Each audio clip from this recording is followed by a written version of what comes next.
Atanın kızına sevgisi tam başka, onu dile getirebilmirsən bəzən.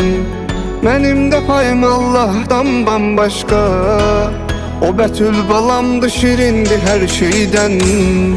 Olsa da ne kadar nesçil, ne kadar gəm, sen beni güldüren ürəyimi açanımsan.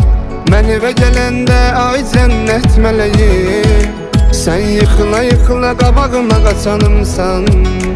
Mən evə gələndə ay cənnət mələyi, sen yıkıla yıkıla qabağıma qaçanımsan. Bir ayrı alem gözlerinin rengi, o güzel gülüşün her derdime derman.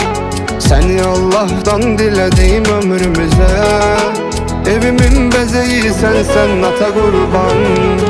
Bir ayrı alem gözlerinin rengi, o güzel gülüşün her derdime derman. Seni Allah'tan dilediğim ömrümüze, evimin bezeyi sensen ata kurban.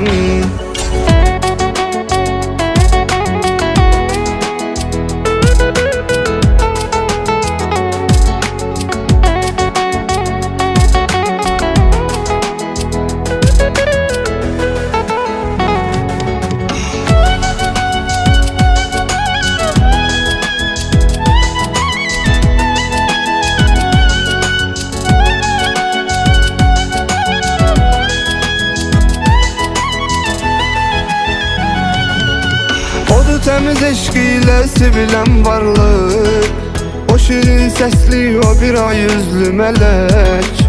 Nazına kurban atanın nazlı kızı, görmese onu bir gün darkar bu ürek. Benim bu ömrüm çiçekli bir bakça, sen o bakçadaki yetirli gülümsen. Şirin danışığın bakışın bir başka, aldığı nefes sen atanım Betül'üm sen. Şirin danışığın bakışın bir başka, aldığı nefes sen atanım Betül'üm sen. Bir ayrı alem gözlerinin rengi, o güzel gülüşün her derdime derman. Seni Allah'tan dilediğim ömrümüze, evimin bezeyi sensen ata kurban.